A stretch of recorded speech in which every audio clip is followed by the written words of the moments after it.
Hello दोस्तों, एक बार फिर से स्वागत है आपका अपने चैनल पे यूट्यूब बायोग्राफी।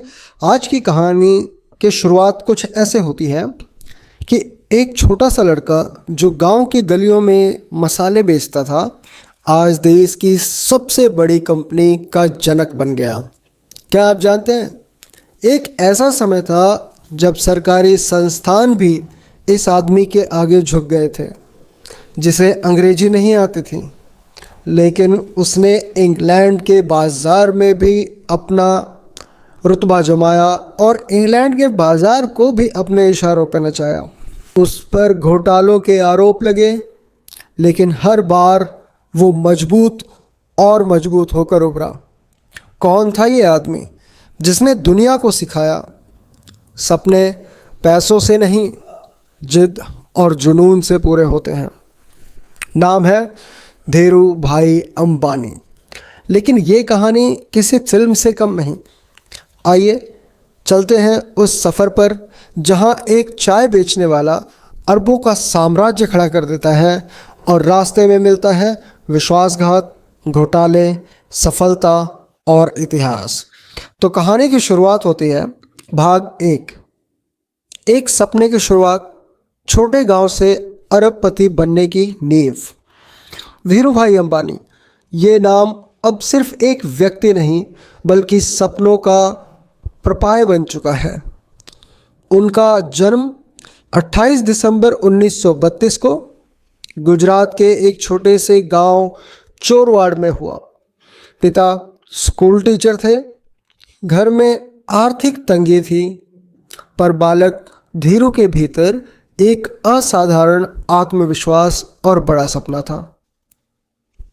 17 साल की उम्र में वह यमन चले गए और पेट्रोल पंप पर 300 रुपये प्रति माह की नौकरी शुरू की। वहीं से व्यापार की बारीकियां सीखी। 1958 में भारत लौटे और मुंबई में कपड़े का व्यापार शुरू किया। रिलायंस कमर्शियल कॉरपोरेशन से शुरुआत की और विमल ब्रांड से पूरे भारत में तहलका मचाया। धीरू भाई अंबानी के मसाले बेचने की कहानी। 1960 का दशक। यमन का एक छोटा सा बाजार, तेज धूप, धूल भरी हवाएं और एक नौजवान जिसकी आंखों में था भारत को बदलने का सपना। उस नौजवान का नाम था धीरज लाल हीराचंद अंबानी, जिन्हें हम धीरू भाई अंबानी के नाम से भी जानते हैं। लोग उन्हें प्यार से धीरू कहते थे, लेकिन वो सिर्फ नाम नहीं था, वो एक आग थी, एक सोच जो किसी भी हालात में झुकने वाली नहीं थे। यमन में एक पेट्रोल पंप पर नौकरी करते हुए धीरू भाई ने देखा कि भारतीय मसालों की मांग बहुत ज़्यादा है और वहाँ के व्यापारी इसे बेहद ऊंचे दामों पर बेच रहे हैं।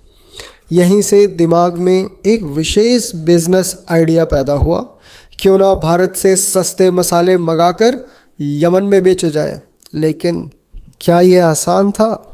न पूंजी थी, न लाइसेंस, न कोई सपोर्ट, बस था विश्वास। धीरू भाई ने अपनी मामूली सी सैलरी से पैसे बचाए, कुछ दोस्तों से उधार लिया और फिर इंडिया से पहली खेप मंगाई। मिर्ची, हल्दी, धनिया। दिन में पेट्रोल पंप पर नौकरी करते और रात को मसाले बेचने का काम। कई बार लोग मजाक उड़ाते थे, बड़े व्यापारी बनोगे तुम लेकिन धीरू भाई सिर्फ मुस्कुराते थे, क्योंकि उन्हें पता था कि ये शुरुआत है, मंजिल अभी बाकी है। कुछ ही महीनों में उन्होंने मसालों की एक मजबूत सप्लाई चेन बना ली और उन्हीं पैसों से बाद में टेक्सटाइल के व्यापार में कदम रखा। और फिर दुनिया ने देखा एक मसाले बेचने वाला लड़का कैसे बन गया भारत का सबसे बड़ा उद्योगपति। आज की रिलायंस एम्पायर की नींव उन्हीं मसालों के झोलों में रखी गई थी। वो झोले नहीं थे, वो धीरू भाई के सपने की पहली ईंटें थी। वेविलॉन से विमल तक धीरू भाई अंबानी ने टेक्सटाइल क्रांति की सच्ची कहानी था। 1966 1966 और मुंबई का नरोडा इलाका धूल, खरपच्चियों और सपनों से भरा हुआ था। यहीं पर एक इंसान ने अपने सपनों की पहली फैक्ट्री खड़ी की थी। वो इंसान कोई और नहीं थे, वो थे धीरू भाई अंबानी। मसालों से पॉलिएस्टर यौन से व्यापार में नाम कमाने के बाद अब उनका अगला सपना था भारत के हर आम आदमी तक सस्ते, टिकाऊ और स्टाइलिश कपड़े पहुंचाना। नाम रखा वेविलॉन टेक्सटाइल्स। सिर्फ एक सोच, और सोच बिल्कुल साफ, विदेशी ब्रांड को टक्कर देना, देसी दिल से लेकिन इंटरनेशनल स्टाइल में। लेकिन किस्मत को कुछ और ही मंजूर था। नाम वेविलॉन अंग्रेजी कंपनी वेविलॉन मील्स से टकराया। केस हुआ, ब्रांड को बंद करना पड़ा। किसी और के लिए ये हार होती, लेकिन धीरू भाई के लिए ये एक इशारा था कि खुद का एक ऐसा नाम बनाओ जो किसी से न टकराए और कभी ना मिटे। और वहीं से जन्म हुआ विमल का। ये नाम उन्होंने अपने बड़े भाई के बेटे विमल अंबानी के नाम पे रखा। अब शुरुआत हुई, एक नया ब्रांड, एक नई सोच और एक नया सपना। लेकिन चुनौतियां अभी ख़त्म नहीं हुई थी। बाज़ार में पहले से ही रेमंड, डिजैम और बड़े बड़े ब्रांड्स मौजूद थे। धीरू भाई के पास ना कोई स्टार मॉडल था और ना ही करोड़ों का बजट। फिर भी उन्होंने एक क्रांतिकारी फैसला लिया।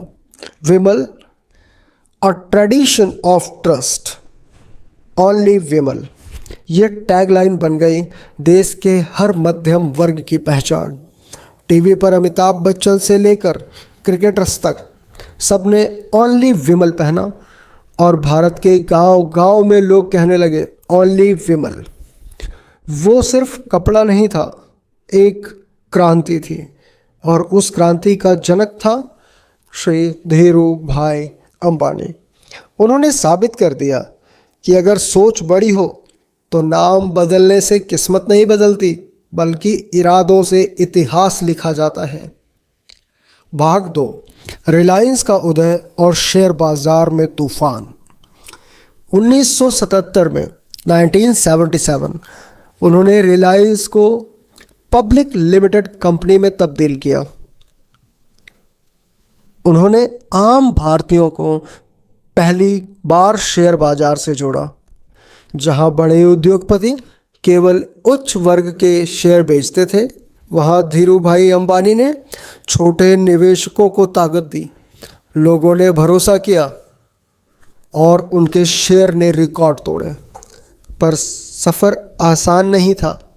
प्रतिस्पर्धा, कंपनियों ने और मीडिया में उनके खिलाफ अफवाहें फैल गई। उन पर टैक्स चोरी, राजनीतिक गठजोड़, लाइसेंस राज के नाम पे दुरुपयोग जैसे आरोप लगने लगे। पर धीरू भाई कहते थे, अगर आप सपने देखते हो तो उन्हें पूरा करने के लिए आलोचना से नहीं डरना चाहिए। पार्ट 3, संघर्षों का दौर और पारिवारिक बिखराव। जब रिलायंस का विस्तार हो रहा था और धीरू भाई मार्केट में अपनी पकड़ मजबूत कर रहे थे, तो धीरू भाई अंबानी पर LIC घोटाला एक दुर्धता या दूरदर्शिता। जब कोई तेज दौड़ने लगता है तो या तो दुनिया उसे नेता मान लेती है या फिर शक की निगाहों से देखने लगती है। और यही हुआ था धीरू भाई अंबानी के साथ। साल 1980 में एक घटना हुई जिसने धीरू भाई को सिर्फ बिजनेस की दुनिया का नहीं, बल्कि राजनीति और शेयर बाजार की दुनिया का भी राजा बना दिया। क्या था LIC घोटाला? आइए जानते हैं। रिलायंस इंडस्ट्री की एक पहली बड़ी शेयर पेशकश यानी कि राइट इशू मार्केट में आई। लेकिन चौंकाने वाली बात ये थी कि इस राइट्स इशू को सबसे ज़्यादा जिन लोगों ने खरीदा वो थे आम इन्वेस्टर्स नहीं, बल्कि LIC life insurance corporation of India जैसे सरकारी संस्थान। सवाल उठे, क्या LIC ने जनता का पैसा रिलायंस को फ़ायदा पहुंचाने के लिए लगाया? क्या इसके पीछे कोई राजनीतिक समर्थन था? आंकड़े चौंकाने वाले थे। उस राइट्स इशू में LIC ने लगभग 104 करोड़ की हिस्सेदारी खरीद ली थी, जो उस समय के हिसाब से बहुत ज़्यादा थी।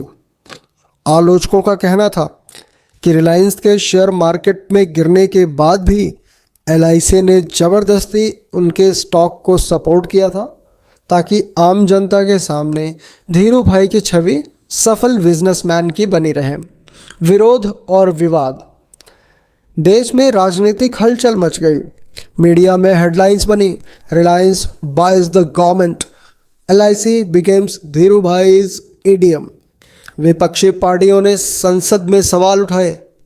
एक PIL पब्लिक इंटरेस्ट लिजिएशन भी दाखिल हुआ,